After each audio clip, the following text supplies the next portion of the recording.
Perspectives on Mormon Theology Apologetics contains 15 chapters that look at apologetics from various perspectives. The intent is to demonstrate the complexity of apologetics and perhaps challenge its readers to think about apologetics in a different manner. I would like each of you to explain, having gone through the book, how your own views on apologetics might have been challenged by this book. And where would we like to start? Blair, would you like to? Sure. Yeah. My take on apologetics, as far as the challenge, is very, very similar to an observation I've made about Mormon studies, and that is there's a tendency to possibly become an echo chamber, where apologists are talking to apologists, and that the general population of Mormonism is quite unaware of the enterprise and the conversations that are taking place behind the scenes, which apologists are looking at and saying, and those who are familiar with the dialogues are looking at it and saying, that's very, very prominent. It's just basically unmissable. When in reality, then, you're continually fielding questions like, well, what's apologetics? I mean, are you ashamed of the church? Are you ashamed of Mormonism? What is there to be ashamed about? And so that challenge was raised and peaked even more so than it existed before, as I worked with Lloyd to bring the different authors together. And there are a lot of different things that I'm confident everyone else will bring several to the table, but first and foremost, I thought that there would be a little more familiarity. So this then it's a hope of mine that this becomes an introduction to some, as opposed to an echo chamber between the people who will naturally attend a fair conference, for example. Even if you put a 15-foot high wall around the building, they'd scale it and be in their seats on time. So that's a challenge that kind of emerged even more and more than I thought it would. Steve, before we go to you, I just want to ask the audience, is there anybody here who is unfamiliar with the term apologetics and what it means? Don't be bashful, you can raise your hand. Okay. Do we want to define very quickly, Blair, what apologetics is? Good. So apologetics comes from a Greek word, apologia, which means to defend. So Christian apologetics is the defense of Christianity through rational means. Mormon apologetics, then, is the defense of Mormonism through rational means. Paul is, of the New Testament, is first and foremost an apologetic, if you will, defending Christianity against the positions of, say, for example, the pagan gods of the Greco-Roman world. Alma is doing something similar in the Book of Mormon, but you've got apologetics through and through. All right, and so it's just that simple. So the iconic apologist of Mormonism would be Hugh Nibley, and his response, probably the most classic response, would be to Fawn Brody's "No Man Knows My History," a pamphlet he published called "No Ma'am, That's Not History." And so it's defense. It's defending the faith. It's not making an excuse, quite the opposite. It's defending. Yeah. So. Those who may know me or know my reputation, I have something of a reputation for being more of like a Dan Peterson apologist. Some people have called me sort of Dan Peterson's protege. I definitely tend to fall more on sort of the right conservative end of apologetics, and when we're talking about this spectrum. But going through, and accordingly, and because of that, and because of my own academic background in history and archaeology, right, these are very nitty-gritty kind of, more objective, empirically based disciplines where I'm dealing with sort of very hard, concrete facts and so forth. So my apologetic arguments are disputes. And that's typically how I've been minded when I approach apologetics, right? And the thing about this book that I really appreciated is there's a section by Benny Lloyd has a chapter talking about this, David Bakaboy has a chapter, where there's this important emphasis to say it's not just enough. In fact, Lloyd, if I understand, you're saying it's not really should be the primary objective to argue the nitty-gritty minutia of like historicity claims or things like that, but rather that we should be taking a step back and sort of questioning whether this paradigm is what we need to be using at all in apologetics. So David Bockavoy, in his essay, made it very clear. He thinks that our apologetics should be aimed at answering the spiritual needs of the individual believer, right? And sort of that takes precedent for David Bockavoy's apologetic approach. And so I appreciated that because, again, my own assumption was to say, no, let's take whatever the issue is and just jump right into the nitty-gritty details of the minutiae, right? And getting this perspective, it made me realize and appreciate that when we're talking about apologetics, we're talking about like real people, right? Real flesh and blood people who have their spiritual needs, emotional needs, their faith needs, and arguing the minutiae of ancient Near Eastern archaeology, for example, is just not going to meet that for a lot of people. And so there has to be some kind of a pastoral approach to apologetics that also emphasizes or keeps in mind this dynamic. And it's something that I've not always been the best at doing in my own apologetic efforts. And so that's one thing that challenged me and that I think I appreciate because it challenged me for the better in keeping that broader picture of what apologetics should be. Joe. I'm not going to talk about what challenged me the most yet.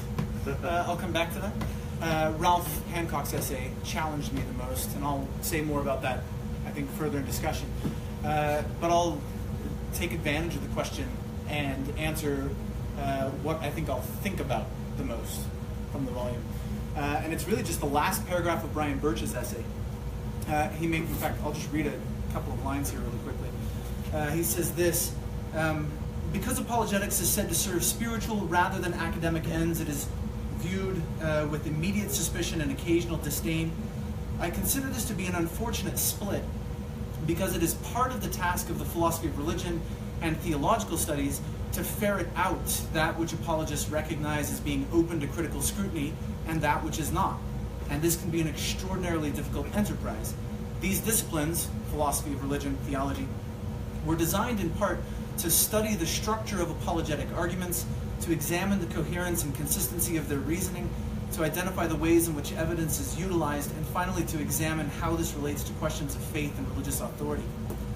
I really like that formulation, and I had not thought before reading Brian's essay, I don't think I had thought hard enough or rightly enough about the relationship between theology, which is what I practice, and the enterprise of apologetics. I think the way that Brian has put it here, that theology is a kind of response to, comes after, and works on apologetics, I think that makes a lot of sense historically. The 2nd century saw the great Christian apologists.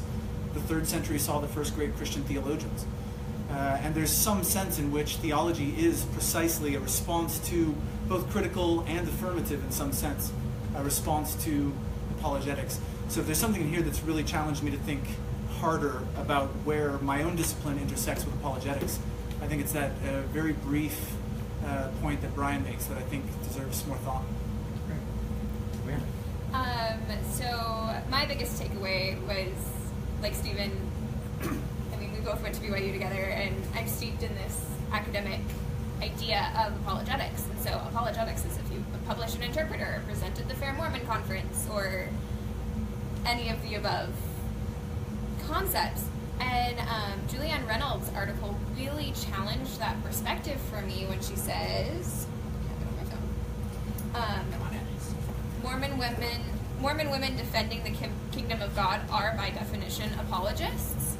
And she traces this history of these women doing apologetics in the 1800s for polygamy and how that plays into the suffragette movement and all of this. And as a woman, I didn't have that perspective before because I'm also a scholar. And so when I do apologetics, the little that I do them, that is my persona. And she talks about these women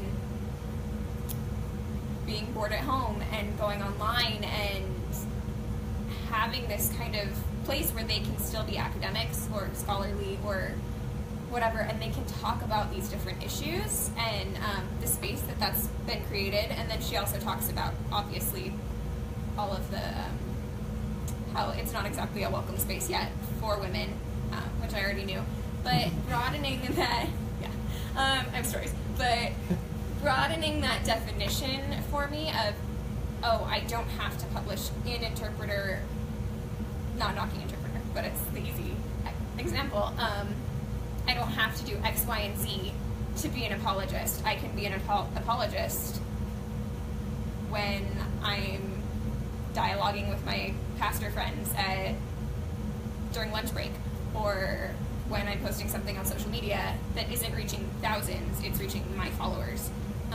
So that recontextualized my understanding of apologetics, and I think it really broadened my understanding of who can do it and who should be doing it.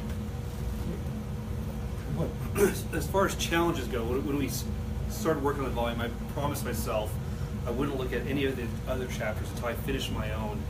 And so the biggest challenge I had was stop procrastinating so I could finish my chapter and begin editing everyone else. But in terms of when I got to them, this is something I'd always known, but it was a good reminder reading essays, particularly those by Dan, Mike, Neil, and even more so Julian's. And it was a reminder that despite how critical I am myself of religious apologetics, and for those of you who read my chapter, it's pretty clear that I had forgotten how much of a work of love it is. And it's becomes really clear in Julian's, where often when you think of apologetics, you think of these figures like Dan Peterson or Hugh Nibley or these intellectual giants, proving people wrong and making these great arguments and all this bravado and everything going on. But then you forget that apologetics isn't always done at that level. It's sometimes housewives who are sitting down in their few minutes, in an AOL message board or somewhere, doing their best to try to defend their deepest beliefs. And they're not doing it for prestige or to win anyone or win any fights or anything like that. They're doing it because it's coming out of their heart. And sometimes in these discussions, when it gets so intellectually deep and everything, and sometimes contentious, you forget that it's a real work of love that's being done with apologetics. Great. So you threw me off when you said AOL message boards, but other than that, for you kids, 90s back in the day. So the next question then is, what do you think the role of apologetics should be in the academic environment, particularly with religious institutions, such as our church-owned institutions? Start back with Claire. I think apologetics can most profitably. That's a mouthful. I think apologetics ought to be in for the long haul, as opposed to a drive-by, which sometimes it melts down into that, right? So you dip a toe in the pool, so to speak, kind of get a sense for which way the wind's blowing, and then, bam, bring your argument through, and then get away. And then people are left to respond, but you, as a dialogical partner, are gone. That is just not the way universities are intended to function, right? So I think that bright lines should be painted so that there's a place for devotional intention and a place for a very strong academic positioning of ideas, since it is a university. And with those bright lines drawn, now you can engage in particular argumentations and that are going to accommodate ideas that are suitable for the academic world, as opposed to, that does not mean that you would have to remove entirely the thoughts and the feelings of a devotional consideration, but you simply cannot just leave it there. So for example, I was having a conversation yesterday with a colleague, and it was about the question of, do Mormons believe that an individual can progress from one kingdom to the next, up the line after final judgment? And when I shared my impression of it, my thoughts of it, my study of it, that I could back up with footnotes and stuff like that, and the response of a colleague, that person had a series of statements as well. But her ultimate appeal was to an experience that she had in the temple. It was revelatory in nature. And I said, that's fine, but how could you take that out into the broader world and build on that in an actual dialogue with somebody who really doesn't acknowledge your spiritual impression that you received sequestered in a room in the temple.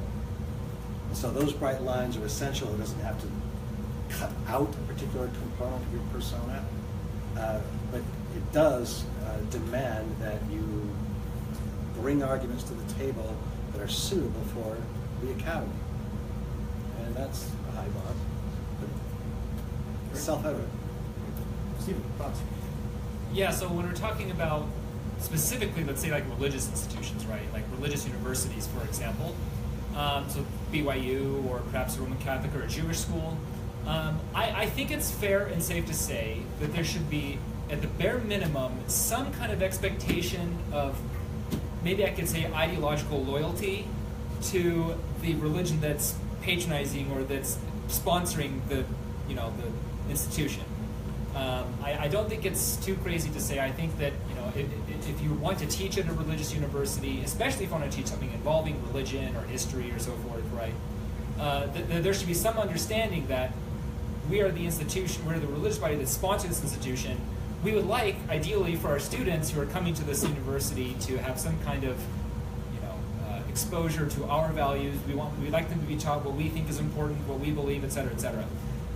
Now, I say that at the very minimum, right? At the very least, I think there should be some level of that happening. So that could include apologetics, right? So I think it's appropriate. You can, as Blair was saying, you can delineate these sort of lines between when is a devotional versus academic versus apologetic. I'm all for that. I think that's great. But there should be that space for apologetic undertakings in these institutions. I hasten to add, though, I realize that sounds all really nice, sort of in the abstract, but that it can become really difficult once you're sort of practically engaging it with, okay, well, where do you draw the line, for example, between when somebody has crossed the line of ideological loyalty into rebellion or defection or whatever, right?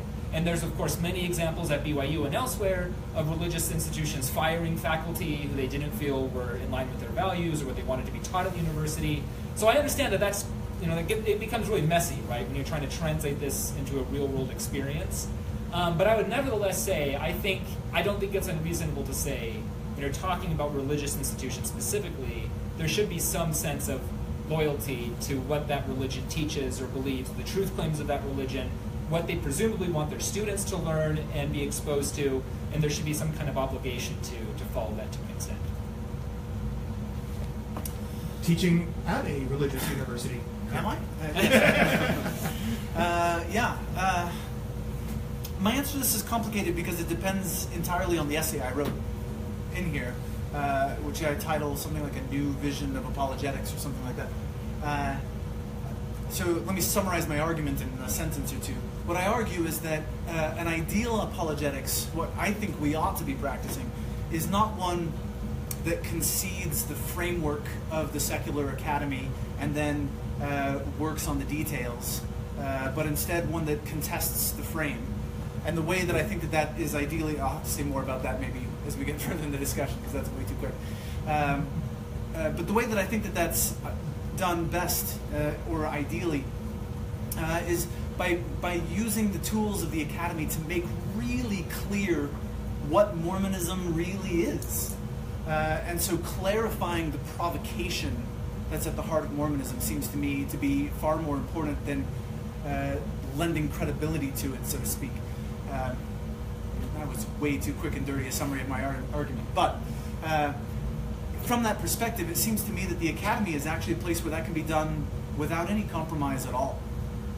Writing very clearly in the academy about what Mormonism is and making clear its provocation is not to overstep any boundaries in the academy. Say, here is what Mormonism is, here is what it argues, here's the best way to understand its provocation. I think that could be done just fine in an academic setting. And I think that's ideally what apologetics is. There's a constant temptation in the apologetic enterprise to water Mormonism down so that it looks academically defensible. Instead, it seems to me the program should be to use academic tools to get really clear about what Mormonism claims, and then present that as a provocation that requires faith. That I think can happen in the academy. So for me right now, I've almost divorced my religious life and my academic life just to keep myself sane.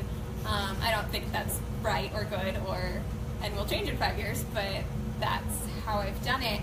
But I think there is a place. I'm still one human, right? And I have these different thoughts. And so I think there is a place where you can take apologetics and you can take a more historical approach and you can have them at the same institution and you can have them working. I really value working together. I really value in Bible almost anything's on the table. We can interpret it however we want, and we take different interpretations from reader response criticism or literary criticism or wherever, and this informs my reading of the text or of the event I'm studying, and I really, really appreciate that. So I would like to see that at religious institutions that primarily want to do apologetics, obviously. Although I know we don't live in a bubble, so putting that into practice is a lot harder than I just made it sound, right? Like, my solution's easy. No, it's not. So I think there is a space where they can coexist. I think there's also the danger that one overtakes the other. So I think really strong lines have to be developed of this is apologetics, and this is secular studies, and this is devotional work, and have those biases outlined from the beginning of each article so readers know what they're reading and writers know what they're writing even. And keeping them separate, I don't know that that's a solution, because I think one could still overtake the other, which I feel is what apologists are worried about with a more secular study, secular analysis of these texts we hold to be religious.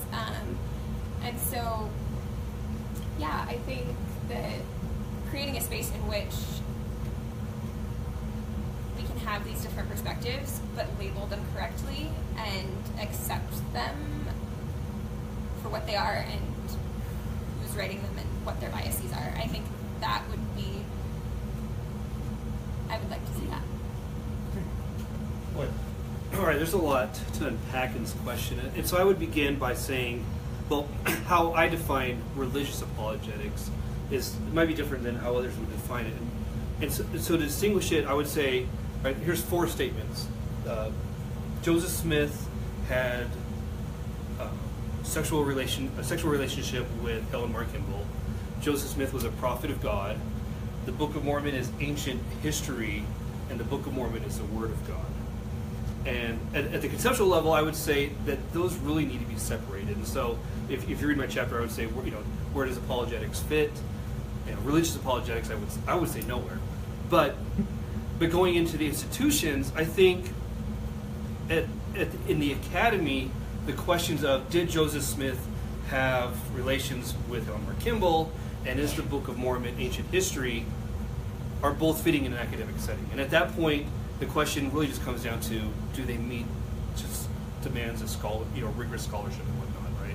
And so it becomes a tricky question when you're talking about the Book of Mormon, but you're ultimately making a secular claim, saying this book here represents ancient history, and can you make that argument? And so I think those claims belong in the academic institution, and the claims Joseph Smith is a prophet of God and the Book of Mormon is the Word of God belong in a religious institution, right? That's the thing the church teaches. And then the question is, should the church then double down on those former questions? And that's an interesting question. And I would contend that no, the church shouldn't double down on that. Like, religious institutions shouldn't double down on these secular claims, because their primary concern is these latter. And as I argue in my chapter, while they seem to be related, there's actual very conceptual distinctions between the two, and by bridging them, you end up causing problems. All right, moving on to the third question, and again, Blair, we'll start with you. Outside of the perspectives that were offered in this volume, what other viewpoints do you think should be considered when discussing apologetics? So, like Amanda, I just was spellbound by Julie Smith's work in this volume, and how the practice of apologetics has played a role of minimizing women, wedging against women, and harming women, ultimately. And so it would be very, very interesting to explore similar ideas and what would be the intersection then between apologetics, not just women, but single women, apologetics and gender. What are some of the underlying assumptions that are employed in apologetic enterprises that are having very singular or broad negative or positive impacts in conversations about gender? In addition to that, I'd be very interested to know if that is the case with age, since the general age of the church is the demographic. We're dealing with an older church. Up until recently, we were dealing with the oldest quorum of the 12 apostles by averaging 84 until the recent death of 3 apostles. And so age becomes a factor, and how do perceptions that are held over time from particular cultures that are now bridging, so the baby boomers into the millennials, how are defenses postured in those among different demographics of the church? I'd be very, very, I also thought about international perspectives. In other words, is there a practice of apologetics that's uniquely Wasatch Front? Or would Mormonism be defended in the same way if you went to Kenya and found black Africans living the gospel, defending the gospel? Would it be the same? Do we export apologetics the way we exported agriculture into our early Middle Eastern missionary efforts, which is one of my research specialties? We expected weavers in Armenia to be farmers. We had them abandon their own identity as far as their income and livelihood is concerned, and they had to conform. So are we doing that with apologetics, the way Julie argues that we do it with women? Are we doing that in the international realm? And I think you could make the case that we do it from California to New York. And you hear that in discussions of Utah Mormon versus otherworldly Mormons, or whatever you want to call it, right? So I think it's a very, very, very rich field to plow, and I think the greater work is ahead of us, right? I think we may be guilty of the echo chamber. Maybe that's not apologists' fault, but I think it's an echo chamber right now, and so expanding that into interesting venues interests me very much. Joseph. Sorry. Keep it. Sorry. No, it's fine. We can skip Steve. Hey, I'm cool with that. It's probably for the best. I was gonna skip the only real apologist on here. Stop marginalizing me. Yeah, so I agree with a lot of what Blair just said, and that's kind of my own thoughts on this. Sort of like, what more do we need to do? What more do we need in apologetics today? The good Dan Peterson conservatives, Hugh Nibley side of me is still really great. I still love the work that Interpreter's doing, and this is a little vainglorious, but I love what Book of Mormon Central we've been doing recently, sort of filling that niche that I feel is needed. But at the same time, as much as I think it's great to have sort of the old school traditional Nibley apologetics kind of thing, I think, again, going back to what I said earlier, this book really has challenged me to say apologetics needs to be much more broader in scope, especially in terms of addressing individuals who, again, may fall outside of that echo chamber that we've sort of overlooked. So one example that comes to my mind that hasn't really, I think, been addressed well is how can we talk about apologetics within, say, the LGBT Mormon community? Okay, so typically when this issue comes up, the apologetic instinct is to say, well, the church's stance on same-sex marriage is right, and it's inspired, and it's divine, right? And that's the impulse amongst many more conservative apologists, is to defend sort of the status quo of the church, right? But I'm wondering if we should move beyond that and rather ask questions like, how might an LGBT Mormon who wants to stay active in the church, for example, how might they be able to read the Book of Mormon in a way that nourishes their faith, that gives them confidence, that addresses their needs, right? How can they liken the scriptures to their unique situation, which I think in a sense could be an apologetic undertaking, right? in a sense, they're defending their decision to find meaning and faith and join the church despite their challenges and despite many in the world that might say, no, you should leave the church, you should go, So I think those sorts of things we still need to explore. It's something that I think there's a lot of potential there. The way we can read scriptures to meet these specific needs of specific communities or individuals that move beyond just sort of the knee-jerk reactionary, no, the church is right about this or that, right? So I guess that's one way that I could also see, or I would appreciate filling in that extra void in apologetics that I see today. Great. And now, Jason. What I would have liked to see in this volume, or would like to see in future discussions, is a full, detailed, point-by-point response to Ralph Hancock. And I don't say that because I think he's just dead wrong or something like that. I think his essay in this volume may in many ways be the most important essay in the volume. It articulates a number of points in a very philosophically sophisticated way that need to be addressed by anyone who wants to criticize the apologetic enterprise. If I had seen Ralph's essay before I wrote mine, I would have written that, right? I would have liked to have written something quite directly in response to Ralph. Not because I'm fully and unwaveringly critical of the apologetic enterprise, though there's something of the critical approach to it on my part, but because I think that the case that Ralph makes here in defense of apologetics in certain ways actually undermines itself, and I think that's a really important point. So for those who haven't read the volume, can you... Yeah, let me see if I can summarize that in 30 seconds. So Ralph's argument is relatively straightforward, I think. Let me read a line or two from him where I think he summarizes what he's up to the best.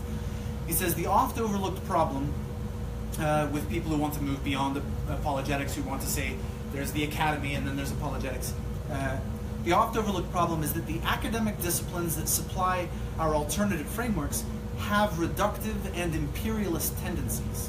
Historians tend to reduce truth, capital T, to or replace truth, capital T, by history, capital H, sociologists by society, capital S, etc. And professors and other professionals get paid in money and prestige to impose their frameworks and to publish the results to the applause of others who have an interest in those frameworks. So I take it Ralph's point is to say, if we want to say there's this line that we can draw between the secular academy, where we don't do anything like apologetics because that's a faith enterprise, and on the other side we have faith, which maybe you can use intellect in, but it's a faith enterprise. If we want to draw that line, what we're not recognizing is that the secular academy has its own investments, its own ideological ground and framework that deserves questioning. And I think on that score, Ralph is exactly right. I think he's exactly right that there are investments and ideological bases for the secular academy that deserve to be investigated and in many ways contested.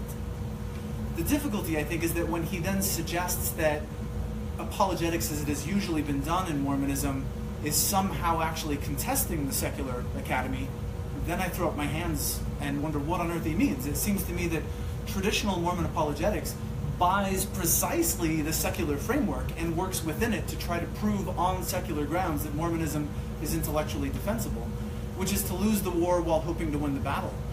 If Mormonism questions secularity in a fundamental way, then we have to question the very framework that is assumed in traditional Mormon apologetics as well. And so it seems to me that Ralph kind of gives us a little bit of a bait and switch there, right? It makes it look like traditional Mormon apologetics are fighting the good fight, but it seems to me that traditional Mormon apologetics, at least as I've read them, fall into the very same trap that Ralph is trying to criticize. And I think that's a conversation that's unfortunately not here. I mean, I shouldn't say unfortunately. I don't think anyone quite knew what Ralph was going to write. But it's a conversation that I think needs to happen further. What is the relationship between apologetics and the secular? And I should say, to be fair, Lloyd brings this up in his essay in certain ways. So it's not completely unaddressed or anything like that. But I think it's something that deserves extended, detailed investigation. I have kind of two prongs of this question, and then hopefully they fit together.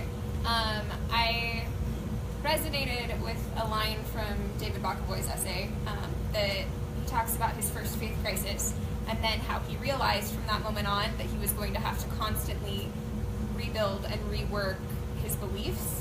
I don't take it as far as he does personally, but I would have loved to see an essay on how we have those faith crises and then how we come back from them. Or not even come back. Like, I thought things 5 years ago that I don't think now because of training or life experience or whatever, and I'm having to constantly deconstruct what I believe and put it into new terms because of my life experience.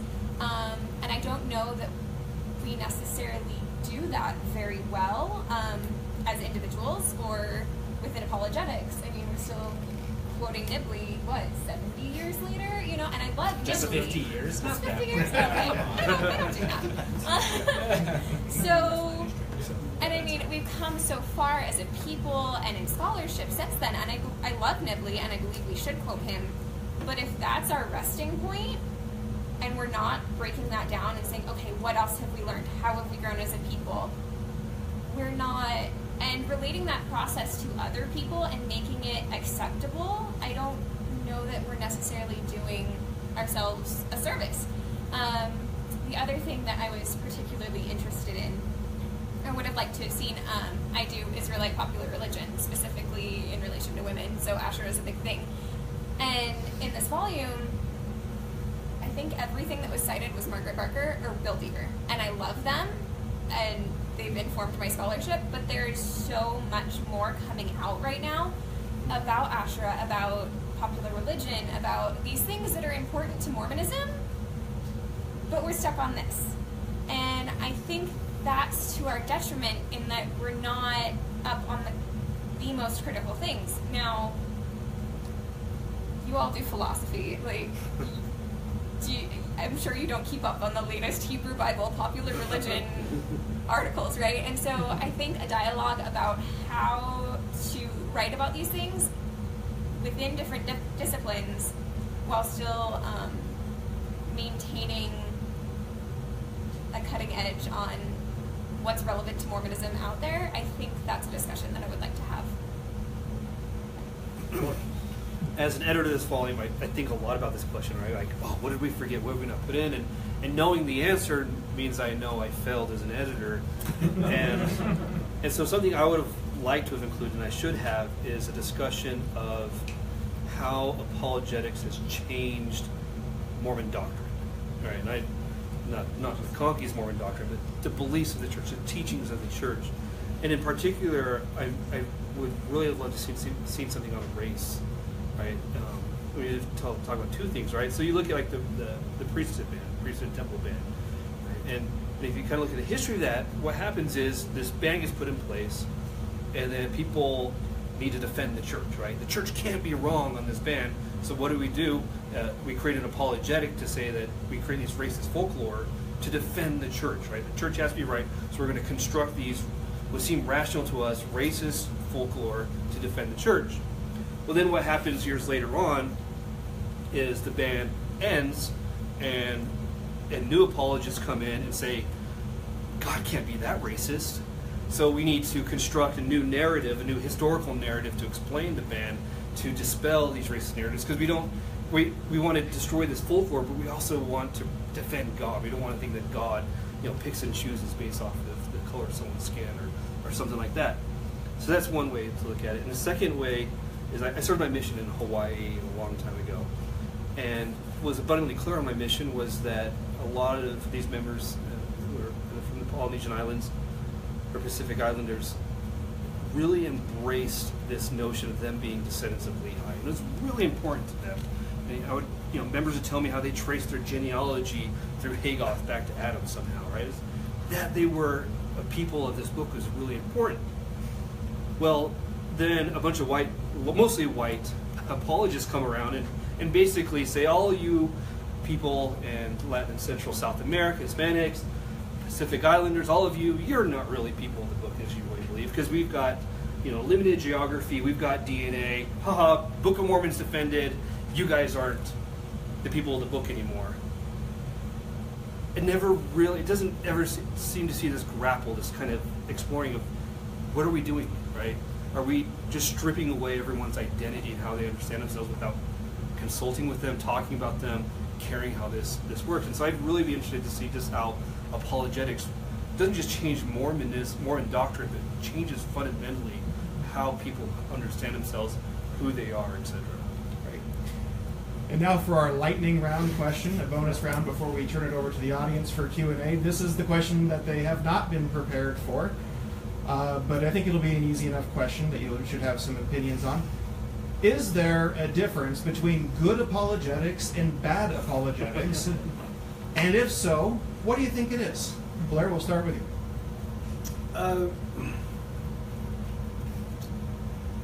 Blair Hodges' term, as he's writing in the midst of the Maxwell Institute farms, negotiating that split, that dissolving, however you'd want to describe it, it's complex. But he's describing how apologetics now would be accommodated in the Maxwell Institute's work, right? And he said apologetics will still play a role, but smash mouth apologetics are unacceptable. And so I think that... and just to clarify, we're not talking about Smash Mouth the band. We're not talking about Smash Mouth the band. Because I'll defend them all day. Yeah, right. So, yeah. Brian, you're so contemporary. So, yeah, you're dealing with not just drive-by, it's walk up, sledgehammer, smash you over the head, stand over your body, and dare you to get up and respond, right?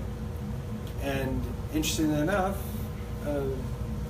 you might be, Lloyd and I have talked about this on different occasions, you might be able to track that or draw that line as to how that really began in Mormonism right back to Nibley, right? He is a fierce, fierce defender, and so if you're taking Nibley as a model in all cases, you might be consistently then practicing, or at least occasionally practicing, what Hodges called smash mouth apologetics. So I think that is problematic.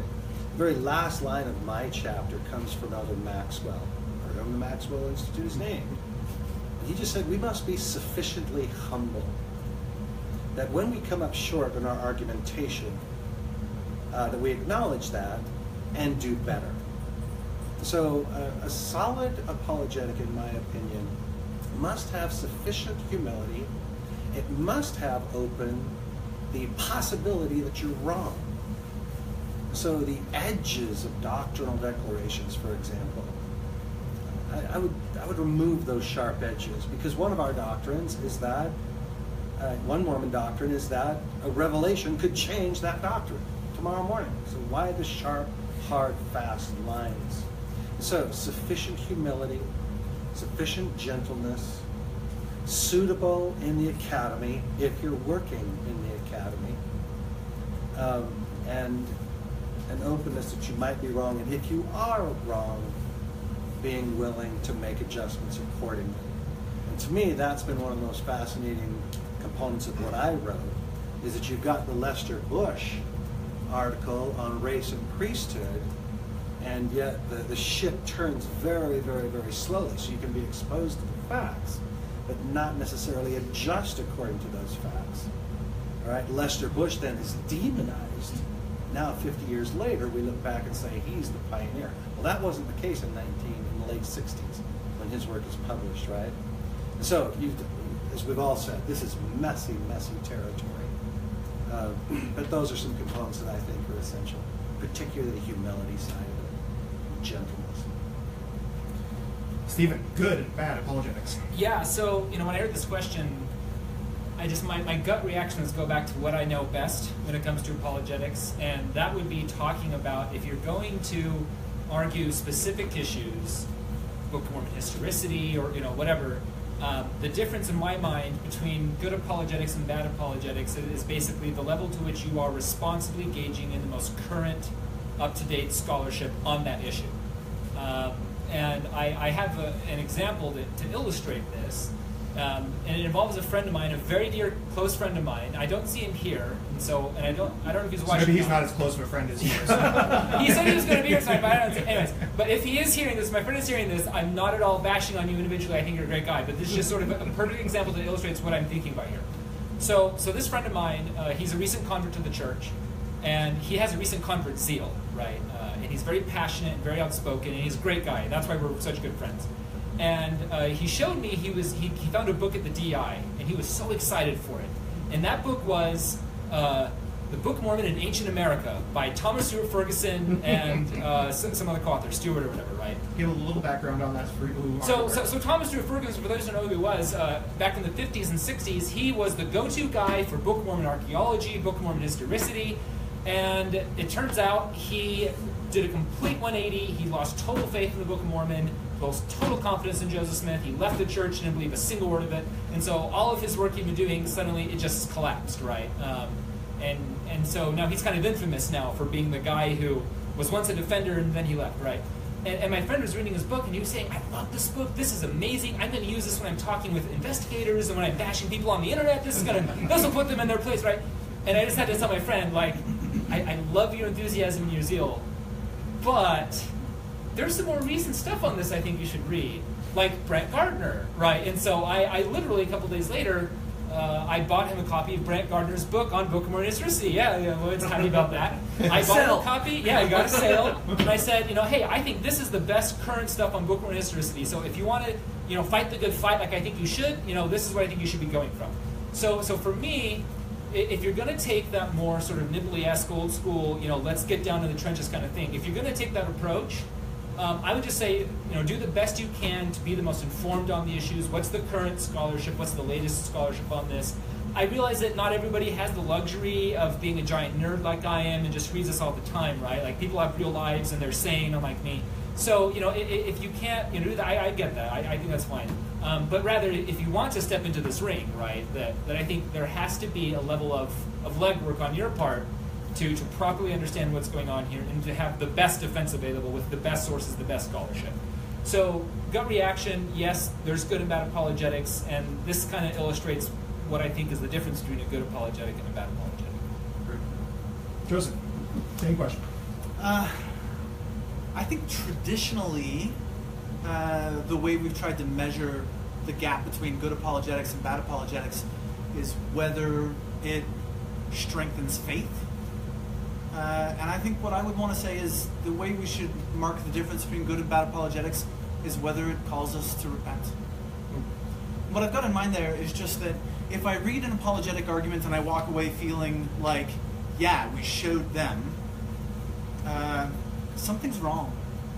If I walk away saying, man, I've got to think about this harder, what I've committed to through covenants and so on demands more of me, or demands that I think more about this than I have, then I think the apologetic argument has been successful and productive.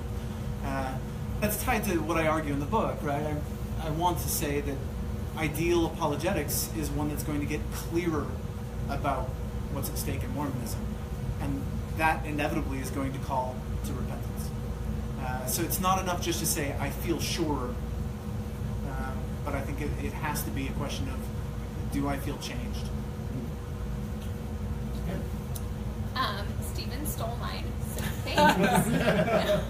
So I agree with Stephen that we need to be on the cutting edge of this. We can't be quoting something from 1976 when the apostles or a different scholar or whatever the source might be said something about it in 2017, unless we're tracing the history of it for a lit review,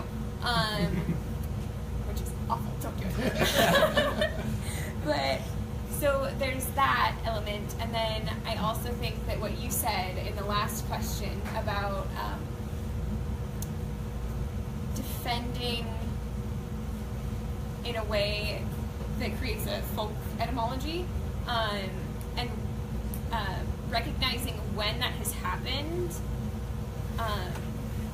and then not using those arguments. I mean, that plays into what you're saying, but just recognizing that this urge to defend, which we all have and we all should have, bad apologetics are created when our feeling overrides the material that we have to work with.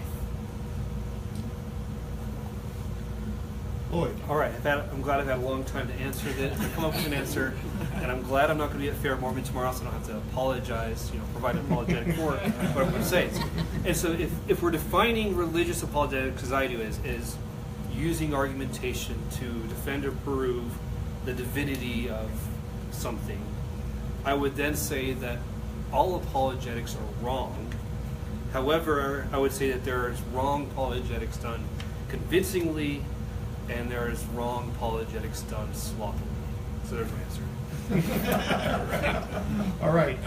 So we can turn the balance of the time over to you. We can probably take about 3, maybe 4 questions, depending on how your questions are. I'm going to have my back turned to you. So Blair, if you can call on anybody who raises their hand, and then please address your question. If it's a specific panelist, please address it to that panelist. Otherwise, you can ask if they'll want to respond to it. All right. So we're here. So Lloyd, if I understand your position, you don't feel like scholarly backed arguments are helpful because if somebody is basing their testimony on that, then it may later be undermined by subsequent scholarship. Is that fair? That's part of it, but so that's certainly a potential. So let me finish the question. Oh, sorry. Maybe you can, that's all right. The root of the question, so maybe you can clarify your position and answer the question, is what would you say to these scholars if they're going to be publishing a paper that may happen to strengthen somebody's faith in the church? Should they simply not publish? Because maybe somebody else may come along later and undermine that person's faith that relied on what they published. I would never say that they shouldn't, because it could potentially benefit someone's faith. Because you go on Facebook and you see all sorts of news articles and everything published that strengthens someone's faith, like my parent or my mother or my mother-in-law or something, or in-laws might, I read this, and doesn't that prove that Mormonism is true? And I'd be like, I love you, right?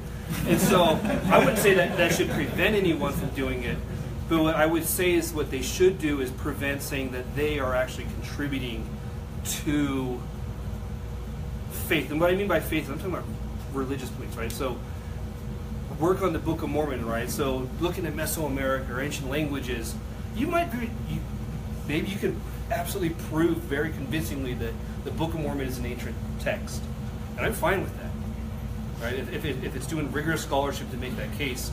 But what it cannot say is that, therefore, the Book of Mormon is the Word of God. And if you try to make that connection, then I say then you're diving it, you're confusing, right, concepts, right? A secular concept, right? Historicity, and this very religious concept of something being touched by God or divinely inspired. And those simply, one does not have something to say about the other. And so do the work, and if it benefits someone's faith, so be it. That's what happens. And it might be, there might be some problems there that why it's benefiting their faith. But ultimately I would say, you go to a testimony meeting when people are bearing their testimony about the Book of Mormon, they're not talking about historicity. They're talking about the way they've learned to forgive their brother because of the passage they read in the text, or it helped them through some struggles, or when they bear their testimony on Joseph Smith, right? They're not really talking about what went on in his polygamous marriages. They're talking about this gospel that Joseph Smith restored benefits their life. Like their lives are better because Joseph Smith did what he did. So I'm not saying that you shouldn't do something because it might benefit someone. The same reason you shouldn't do scholarship that might harm someone's faith, right? Because there's a lot of apologetics, even if it's not even done talking about God. It's just saying, hey, we're talking about the Book of Abraham or something, and if someone might have a different view of the Book of Abraham, and they'll read that, go, oh no, everything's false. There's no God, and then they get all sad or something. Anybody else want to respond to that before we go to the next question? Over here. Me? I think so. Okay, so Joseph. Yeah. So I have a question for you. I think we can all agree that the world is the tide is turning, that people are becoming more secular, that are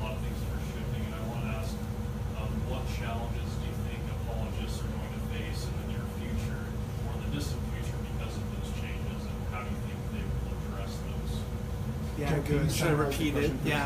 Yeah. The question was that given that there's a kind of almost seemingly irreversible trend towards secularism, what challenges are going to be faced by apologists in the future in light of that? So the first half of my response would be to say, it's not actually clear to me that that's where we're headed, right?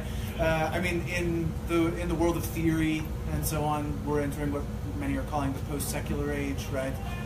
There's a great deal of philosophical interest in religion, right? Religious studies is on the rise in all kinds of interesting ways. The story of secularity privileges European thought in a way that's deeply problematic. I'm thinking here of Jared Hickman's recent book, Black Prometheus, which argues that the secularization narrative is a white narrative and is really deeply flawed historically, et cetera, et cetera. So for one, I'd want to just put a footnote at least and say, well, maybe, right? But maybe not. But I get what you mean, and I think it's an important question. So the other half of the response would be to say something like, yeah, I think the worry for apologists quite generally here, given that we are going in a secular direction, the worry and the challenge is not to let that dominate the conversation, right? To find ways to clarify how Mormonism is situated with respect to the secular. Mormonism is, in many ways, it's not entirely unique in this regard, but it's among few world religions, or at least potential world religions, that were born after the rise of the secular age. And it's unmistakably the case that the Book of Mormon is responding to that, right? That the Book of Mormon, even I believe it's an ancient text, but these ancient prophets are looking to the 19th century and addressing their stories and their narratives, their prophecies to that age. And I think the Book of Mormon should be read as providing direct questions to the secular. So it seems to me that this is the challenge, not to buy into secularism and let that determine how we're going to make arguments about what Mormonism amounts to, but instead to study Mormonism carefully enough that we can see how it might question the very frame that the secular imposes.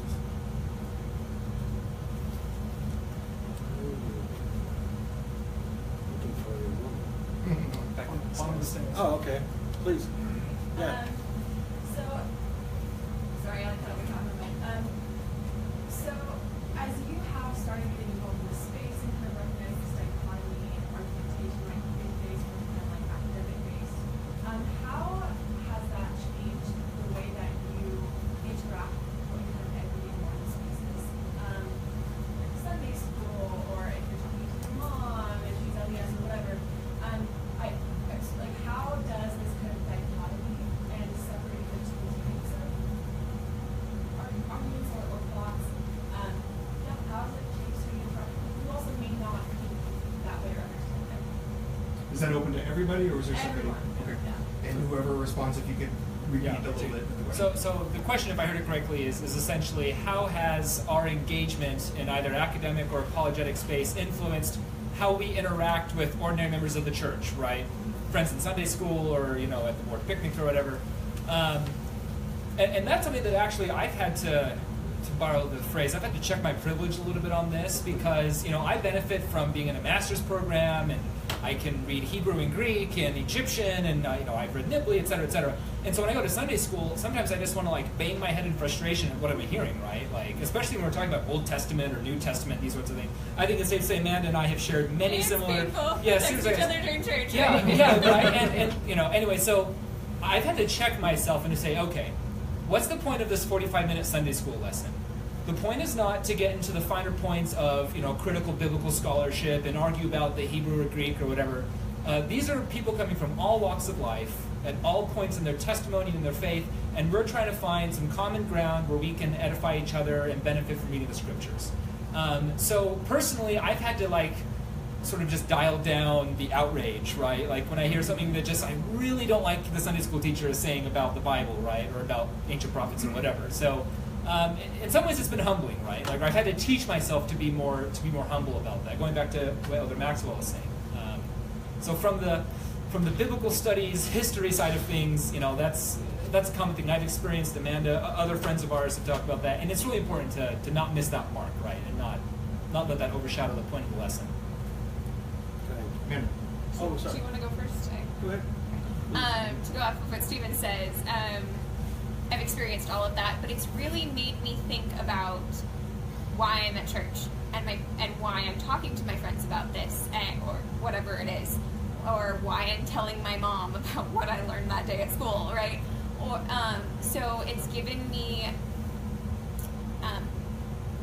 I'm very deliberate in how I approach my religious experience now, because at church I am there for a devotional and I am there to commune with other believers.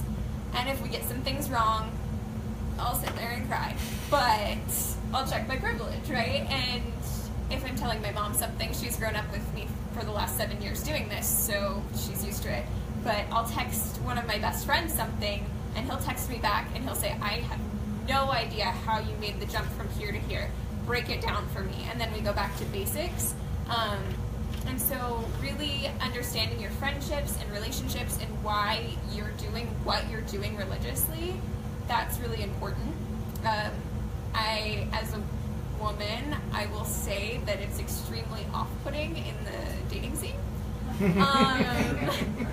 Buzzkills, are you? Yeah. I think it needs to be mentioned, though, that not that Mormon men don't want smart wives, because they do, but there is this tension of, like, I walk into a room and odds are I'm privileged and I'm gonna know more than they do, right? And we grew up in this culture that's changing, I think, but we grew up in a culture where man does religion and disseminates it, right? And so there's this power balance that's shifted, and it's really off-putting. So as a woman, I experience that, and I'm aware of it, but I like what I do, so thank you for the corner. It's fine. Did you have a response? Yeah, if that's all right. Oh, you're good. So I started the introduction of the book with a statement from President Russell Nelson that says learning is a religious obligation. President Kimball, being articulate in the language of the academy and also in the faith, the church itself, is essential. Elder Maxwell, learning is an act of consecration. It behooves the religious individual to learn and learn and learn. There should be a hunger and thirst of it.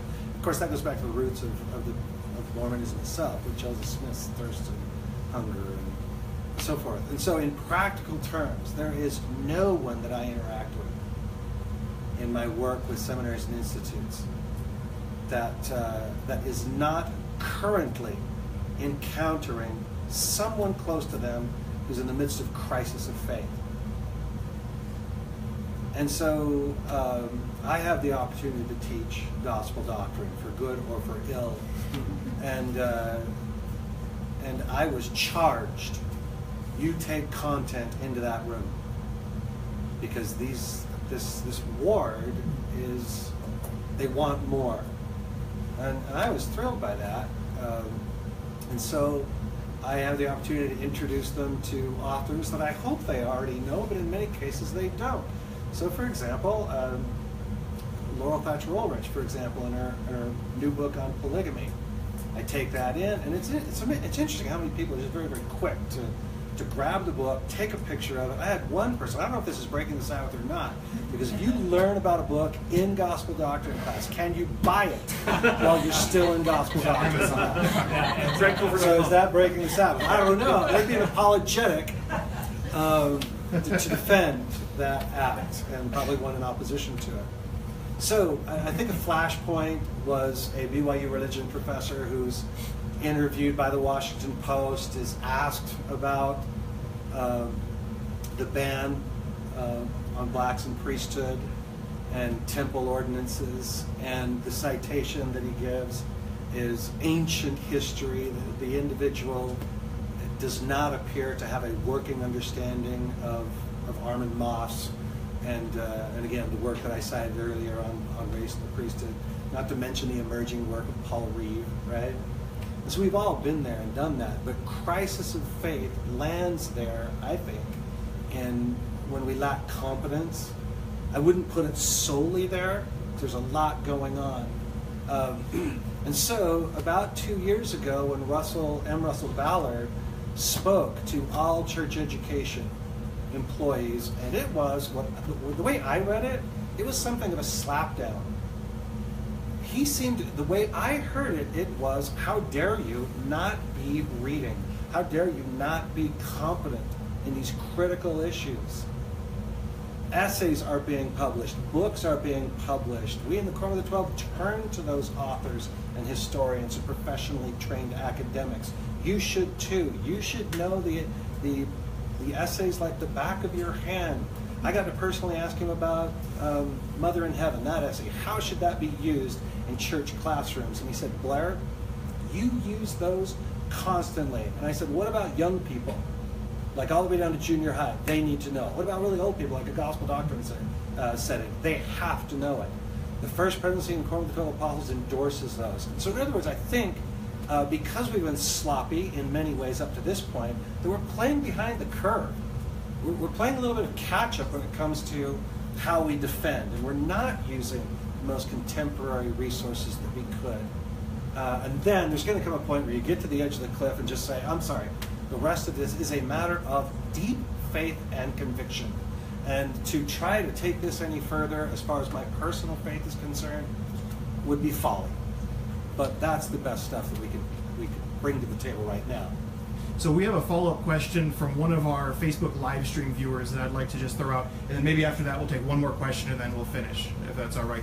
Before we get to this question, though, I just wanted to mention I teach CTR 5, and my kids have Deutero Isaiah and Chiasmus down. Anyway, all right. This question is from Chris Henriksen, and he said, I like the check the privilege idea when it comes to Sunday school, but what about in the context of seminary, institute, or BYU and BYUI religion classrooms? And this question's longer than that, but I think that gets to the point. I'll just speak very briefly to that. We've had sort of this same question at Book of Mormon Central as we've been trying to find, okay, who's our audience? You know, how much do we want to give them in these little articles or videos we're doing, right? So those are legitimate questions to ask. And my policy, personally, that I kept kind of pushing, and probably for the best I was pushed back against, but I love what David O. McKay said in response to Hugh Nibley when he wrote the 1950 whatever priesthood manual, An Approach to the Book of Mormon, right?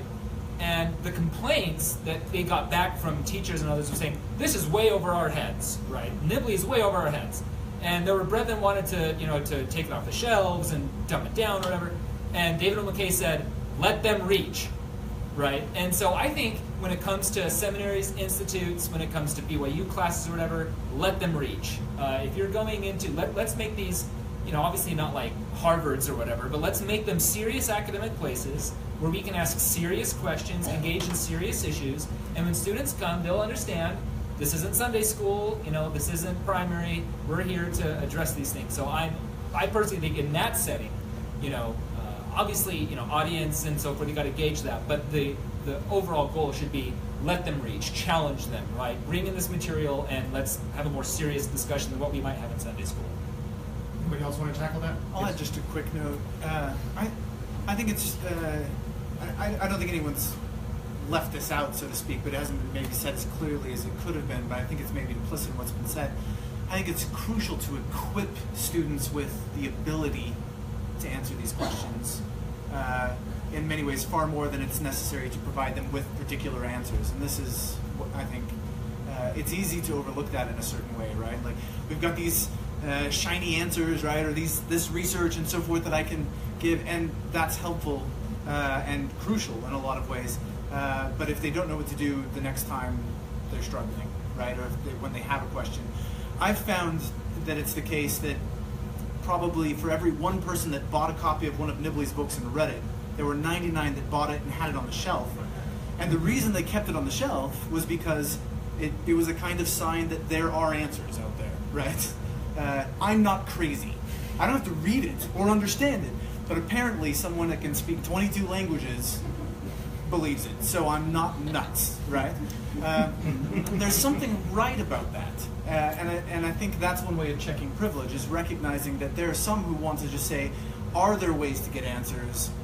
Then when I'm really in crisis, I'll know how to go find those. In the meanwhile, I don't have the time or patience or interest to dig in a whole lot. Our responsibilities toward the intellect notwithstanding. So I'm not with S&I or religious education or anything, but some of the most spiritual events I've ever been to were secular Mormon studies events at Utah Valley University or at Claremont Graduate University, right? And what I mean by that is, and this goes back to what Joe discussed in his book, is, and again, I wouldn't call this apologetics, but are you bringing in this stuff to call people to repentance, to edify, right? And again, this isn't necessarily the point always at these Mormon studies conferences, but there's power in this information in the sense of it's not like this intellectual information, but information that moves me, right? It makes me want to be a better person, to repent, to reach out, to love, to care for. And I think that's where this information has its place at BYU, and religious education at SNI is, if you're just giving up, here's evidence that, Nephi lived at this time period, or, that they crossed this path in Arabia or something. That's cool and all, but is that what's needed at SNI in religious education? But if it's information about the life of Christ, right, that might be very scholarly, or about scripture, about prophets or something, and people, or about social justice from a scriptural perspective, and people read that and they're like, oh my gosh, I need to be better. I need to love. Then yeah, that certainly fits, and it needs to fit. And that's what has to be in religious education. That's not.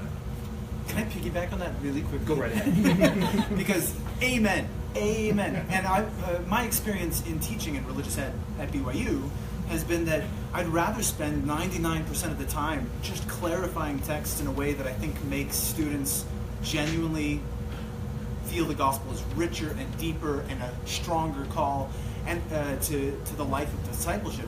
I think if we do that, then when questions and so forth come up, they go, well, I've experienced this profound richness here, and this is there must be a way of sorting this out, and then they're willing to go find a way of making sense of problems for themselves. But if too often in the history, maybe even just in the recent history, I'm not going to decide on that, but too often our teaching has been trite enough that it's easy for students to feel like, okay, all I've got to cling to here is some sort of intellectual defense. They can't say, I have been profoundly moved by the scriptures, by the history of the church, whatever it is. One more question from the audience? Can I just Yep. piggyback on that? Piggyback. All right. So when I was first hired as a seminary teacher almost 30 years ago, that predated any common internet access. It just didn't exist. And that was a different world. In order to get anti-Mormon literature, you had to go down to Lighthouse Bookstore right there off 13th South near Dirks Field and buy it. So let me give you an example. When the endowment had some changes made in 1990, I wanted to see how long it would take those changes to get into the Tanner's bookstore. And that was 48 hours. From the change that I saw on day one, waited in the line and made it all the way into the endowment session, to the time that it is in hard copy print at the most prominent bookstore, anti-Mormon bookstore in Salt Lake, 48 hours. Well, what about the most recent changes? It's within 12 hours. I don't know who's doing that. I'm really not worrying about that. But that's the world that I'm teaching religion in. Right? The philosophy work that I do, and the religious studies, it's relevant, but the question is about seminaries and institutes, right? Mm-hmm. And so it's a different playing field, and that's what Elder Ballard was talking about. And so I introduced the reader to Fideism, which is by faith alone. All you have to do is believe. There needs not be any evidence. And so for decades and decades and decades, our youth have been reared up on, our truthfulness of the gospel is based upon a feeling. And I don't deny that, but it becomes more and more challenging then to take that feeling out into the world, into an internet-laden world where you've got teenagers who are looking at Mountain Meadows Massacre, they're looking at plural marriage, they're looking at a variety, they're looking at ideas about mother and heaven and temple endowment. And Elder Ballard said, gone are the days where you simply say, I believe. We need to study out of the best books. So now the question is, are we engaging in the best books? What are those best books? And I do not see that type of a compilation of literature being formulated. And maybe it just should be an individual thing, great. But most people need a jump start. So I guess to kind of wrap this up, if seminaries and institutes, teachers, there's just a lot of ambiguity out there. And the way you're going to deal with that ambiguity is in part going to be through competence in the latest treatments of these things. That's what Elder Ballard was talking about.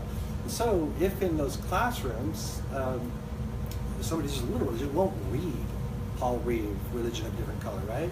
And there comes a moment where that may be a certain level of educational malpractice. I mean, that's just a really strong way to put it. But if I don't read Religion of a Different Color and I'm attempting to answer questions about religion of a different color, I think that's problematic. After the charge that Elder Ballard gave. For me, it was before. But now there's been an institution-wide mandate to get those books, study those books, start with the essays, look at the footnotes, and go start buying stuff.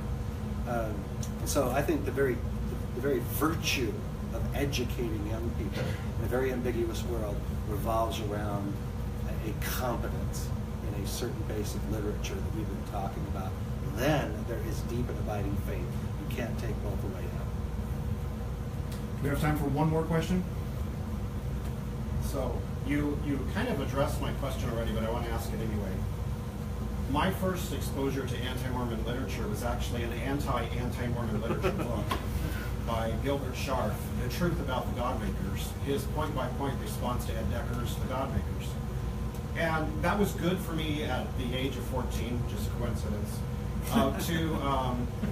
to be able to read that and go through and see how those criticisms were being made, how they were being turned against the church, how they were being used against the church. So it was good for me not just to learn the information, but to be able to learn how to think critically about the criticism, about how to contextualize the criticism. So my question is, should that not be one of the goals, one of the thrusts of Mormon apologetics, is to teach people how to think critically about criticism, how to contextualize it, how to be able to fit it into, resolve whatever cognitive dissonance there is and fit it into your belief system, to be able to deconstruct and then reconstruct. So our intention, as Lloyd and I brought these different authors together, our intention was to show a dialogue between a lot of very, very, very seriously committed Mormons who, in many instances, are deeply divided on some of the most important questions that come to play. And so we ended up not dedicating the book to anybody, but we tinkered with the dedication to Fawn Brody and Hugh Nibley, two scholars of Mormonism who believe their positions passionately. Something like that, right, Lloyd? Because in this book, you've got a dialogue, you've got the dissonance, you've got the ambiguity, and you've got some very, very, very bright people grappling with that. And so I think these types of discussions can play into raising competencies. Right now, if you were to say, hey, do you practice apologetics? Well, gospel doctrine's an apologetic experience, right? I think most people would say, I don't know. So I think you're spot on in that there needs to be some type of communicating and instruction as to what the apologetic venue is about. So for seminaries and institutes, just bring that back, it's very, very rare that the administration of seminaries and institutes would say, okay, take a day and go do that instead of coming to work. And so we are encouraged to go to Fair Mormon Conference. And we get in for 5 months. So I don't know who cut that deal. My guess is Fair Mormon was a little enthused about it. We probably would have gone for 15 to 25, right? Per person. And so seminaries and institutes is funneling people to this event. I think that's very, very helpful. It'd be interesting if they would funnel to a different type of event so that they really could see a variety of ambiguities and perspectives and things like that. We'll just have to take what we can get. I'd only add one quick detail there, and that's just that I think that's a really important rhetorical exercise, right? But I'm not sure how central that ends up being to the apologetic enterprise as such, right? It's part of just growing up, right? Would to God that all Americans could read political commentary with that same critical lens, right? Because all the same stupid tropes are happening there, right? So it just seems to me that part of that is just growing up. And there's a temptation in apologetics, if it takes that as its aim, to start like finding every bad anti-Mormon thing out there and give it more attention than it deserves, right? Rather than just training people to kind of grow up in their reading. You basically said what I was going to say. I was just going to say that sitting with ambiguity and learning how to tell what argument you want to believe or is truth, that's a global problem, and that's called and has been exacerbated by the invention of the internet, right? Like, politically, I'll read 12 different articles from 15 different newspapers. My math is great today. On the Temple Mount drama was my latest thing because I flew out that weekend, right? And that's my home right now. And so I would read that, and I wasn't on the ground. I wasn't there, and I was reading all this stuff, and I had no idea. And so that's learning to sit with that is just part of the culture and society we're in, fortunately or unfortunately. If I can just 30 seconds. 30 seconds, yeah. Just a plug for a book by my friend Mike Ash, who also has a chapter in here. It's called Shaken Faith Syndrome. And the reason why I like his book so much is it's the 1-2 punch where part one, he breaks down what is confirmation bias, what is cognitive dissonance, how can you handle critical readings of stuff, etc., etc. And then part two is, and here's how it works for Book of Mormon, Book of Abraham, Plural Marriage, etc., etc. So if you're looking for that more side of things, how to the meta theory of apologetics and learning, I can recommend people like Mike Ash, who's done a great job with that. All right, I get the last word because I'm the editor. I was going to tell a personal anecdote, and I'm going to just let you draw your own conclusions from it. So on my mission, I read a lot of farms. By reading a lot of farms, I read everything that had ever been published up until I finished my mission. Every footnote, every single word. And I remember reading Hugh Nibley's Tinkling Cymbals and Sounding Brass, and be like, oh yeah, those old anti-Mormons, they're all lying about Joseph Smith's involvement in folk magic, and Hugh Nibley totally shut them down. And then I read Bill Hamden's review of Mike Quinn's Early Mormonism Magic Worldview. I'm like, oh man, that Mike Quinn, he's totally lying about Joseph Smith's involvement and with magic, and man, Hamlin totally shut him down. And then I got home from my mission, and I bought Mike Quinn's Early Mormonism Magic Worldview and read it. The end. All right. All right. Well, I'd like to thank our panelists that we had tonight.